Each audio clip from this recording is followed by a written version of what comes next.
Joining us live now, U.S. Marine Colonel Brandon Kearney. Thank you so much for joining us. Now, Colonel Kearney served as Chief of Staff for the Marines in Europe and worked with NATO. So I want to ask you first, Ukraine's president has again called for this no-fly zone over Ukraine. Basically, every time he appears in public, he asks for this. The White House does not support that. They've said that repeatedly. So I wonder, what is your take on how far the U.S. can go in terms of offering military support without crossing a line?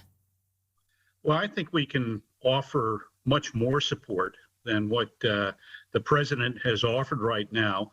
And at the same time, we can certainly recognize the Russian threats, but we've been very tempered in our response to those threats from Russia. And I think the time has now come that we need to remind the Russians that we remember that during the Korean War, the Russians supplied the North Koreans, and that we remember that during the Vietnam War, they supplied the North Vietnamese to the extent that North Vietnam had the most powerful integrated air defense network in the world. And there are literally thousands of Americans' names on the Memorial War in Washington, D.C. that are a direct result of those Russian supplies. So it's time to remind the Russians that we can do what we want when it comes to resupplying the Ukrainians.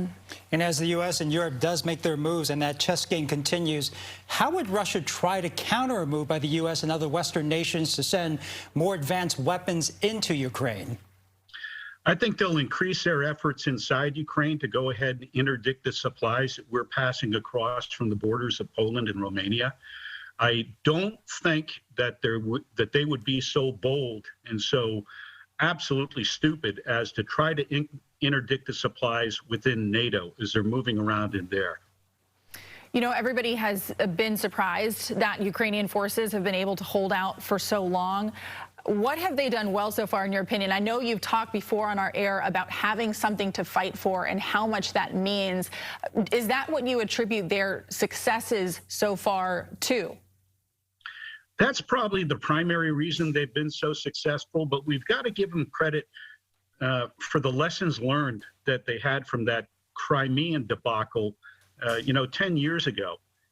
They really have reinvigorated their professional military, and they have raised such an issue about this with the Ukrainian citizenry that you now see even some people who were actually pro-Russian are just aghast that the Russians have invaded and are now willing to go ahead and defend for their Ukraine, for their mother country, against the Russian invasion.